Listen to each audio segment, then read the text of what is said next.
What's up, guys? It's Greg with NC Forestry Mulching. Hope you are doing well.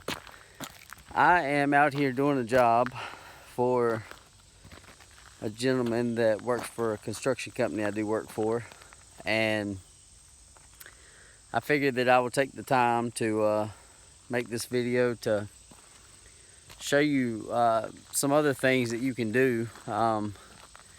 This guy had a gentleman come in from with a dozer or whatever, a loader, pushed up these huge piles of pine trees, and basically he wants them gone. So it's big piles. I'll show you. That's a pretty big pile there. Goes all the way back into here.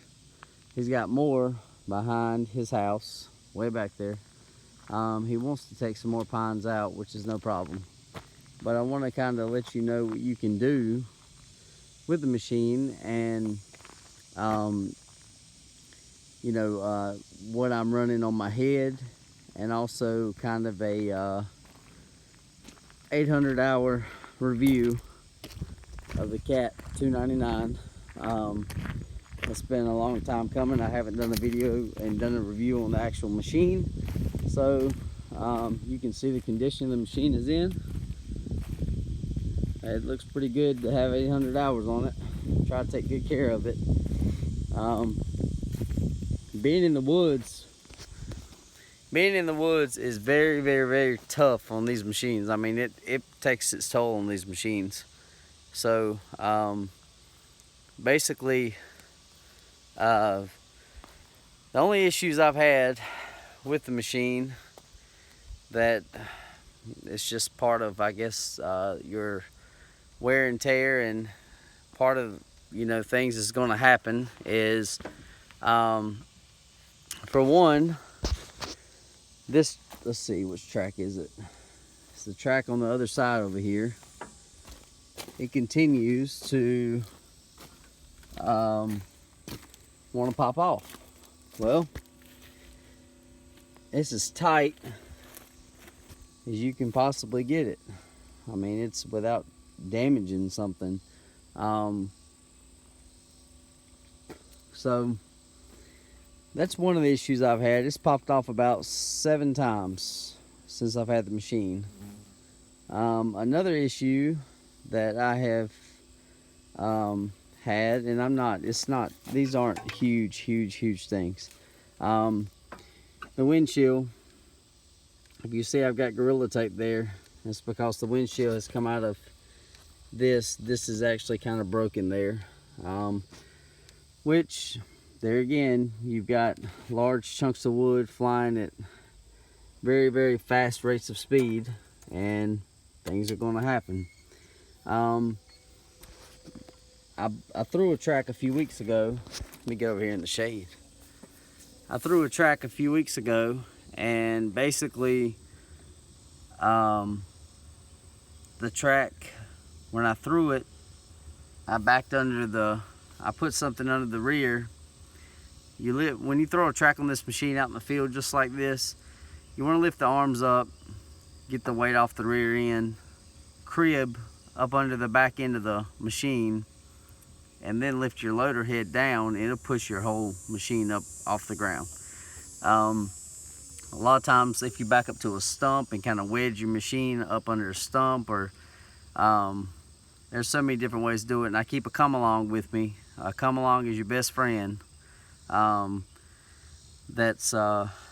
can help me pop the track back on. Now, if I've got my excavator, I can use it, but you can do more damage with the excavator too if you're not careful, especially if you have a tooth bucket.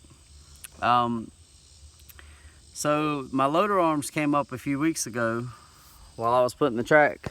Well, I had something wedged up under the back here.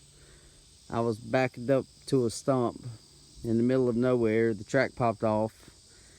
I let my loader arms push the machine down.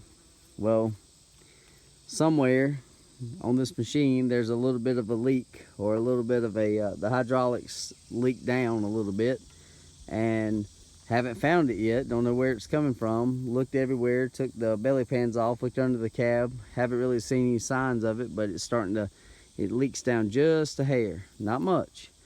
But when you put weight on that front end and you get out of the machine, you turn the machine off, that's when it wanted to raise back up. So that in turn raised these loader arms up in front of the door. So guess what? I couldn't get inside the machine. So when you can't get inside the machine, there's two levers here. There's a red one inside the cab there. It goes to this. There's another one right here.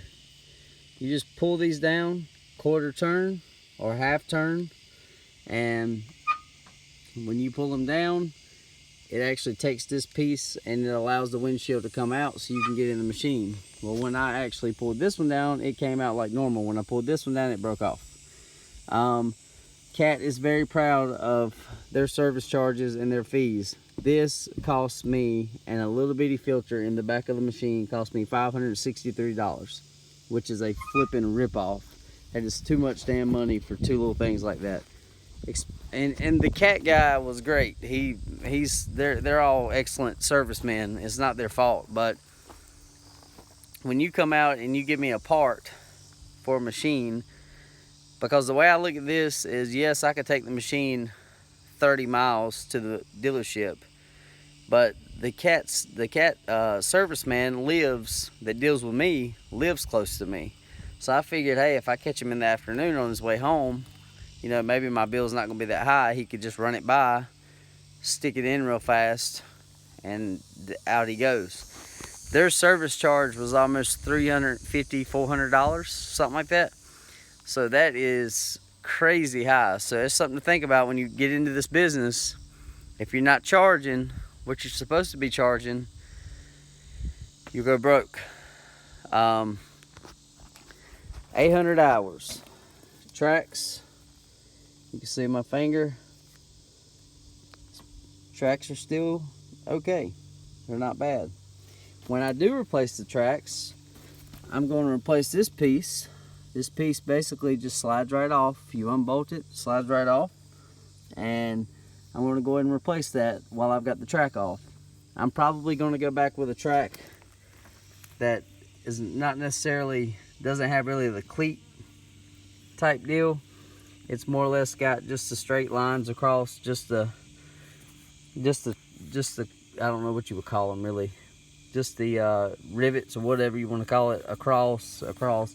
A lot of guys say they do a lot better in wet areas and dig a little bit better.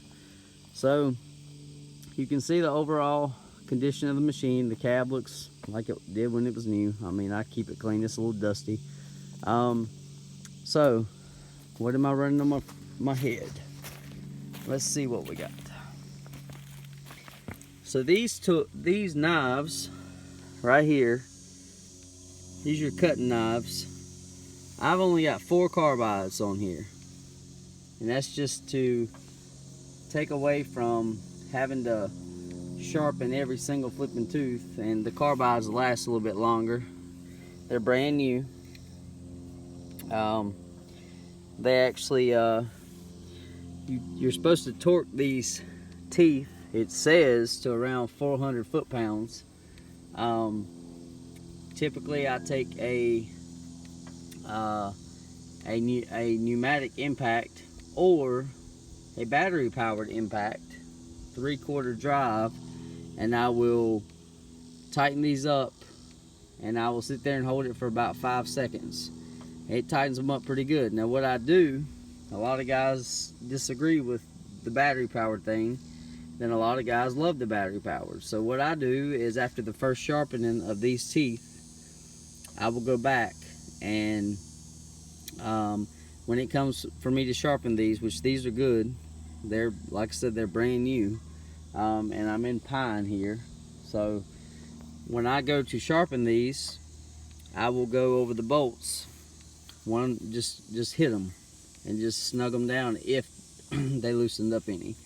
You see how fine the mulch is with these steel teeth.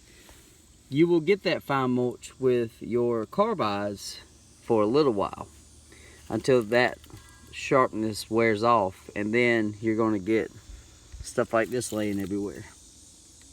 The client don't necessarily care for that. You can see how fine this mulch is, where I've got the new sharpened steel teeth. That's pretty fine mulch there. It's no different than if you went and bought single ground mulch from the sawmill. So all in all, happy with the machine, happy with the service. I deal with Carolina Cat. They're out of Greensboro. They've been good to me. My salesman's name is Jeff Stowe out of Greensboro. He's been good to me. Yes, they do kind of cater to the larger companies a little bit quicker, but I mean, hey, so do we. So I hear a lot of guys complaining about, well, they only care about the big companies. Well, I care about my big companies I do work for too. So you know, I see both sides of the spectrum. You know, stuff like this, the netting they put on here has kind of ripped off a little bit. Not a big deal. I'm actually going to get like some mud flap type material and zip tie it. That way I don't have to worry about, that way the material falls on it, just kind of falls off.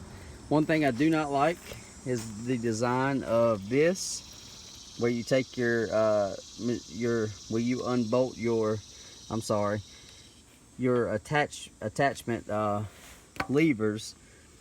It would be nice to have a flap over that. Now, I thought my cat dealer told me I was supposed to have a flap when I bought the machine, but apparently I haven't received that flap. So I thought about drilling in here, just across, and actually mounting a flap onto here. That way it would just overlap that hole, so material would just slide right off and go back on the ground right over there. So I do not have this machine straight piped in with Stucci couplers or anything like that, and the reason I don't is because I'm kind of I've got some helpers, but a lot of times it's just me out here, and if I need to switch attachments, I'd rather not get a hernia trying to unbolt all this crap and stuff like that. So I try to keep the machine as versatile as I possibly can. So the material I'm in, you can see how thick and how big this stuff is. I mean, pretty good sized trees here that were piled up, and it goes on and on for pretty good ways here. But it does lighten up a little bit down here. Thank goodness. It's a little bit thinner down here. He's got a bunch behind his house too. So I'm going to get back to work, but I wanted to at least do a little bit of a review on the machine and just kind of show you where I'm at right now and what I'm doing, and catch up with you guys. I do appreciate the followers, subscribers, likes, comments. I'm not always able to reply back to all the comments because I work and I'm just like anybody else. I'm busy as crap. I got a family, building a house. I'm also going to do a video on my house because I'm very proud of it. Been working for 12 years to get out of the house I'm in now, and finally it's here. So far they've just finished the framing of it, and they're putting in power today as we speak. They're roughing in the plumbing, so we're getting there. Got a baby on the way in November and supposed to be able to move into the house in December, so we'll see how that works. Very excited, got a lot going on. A little stressful, but God won't give you more than you can handle. So anyways, you guys take care, and once again, I really appreciate all the views and stuff that you guys, and I hope that this channel's helping some of you guys that are just starting out. Hope it's helping some of you out. Take care. We'll talk soon.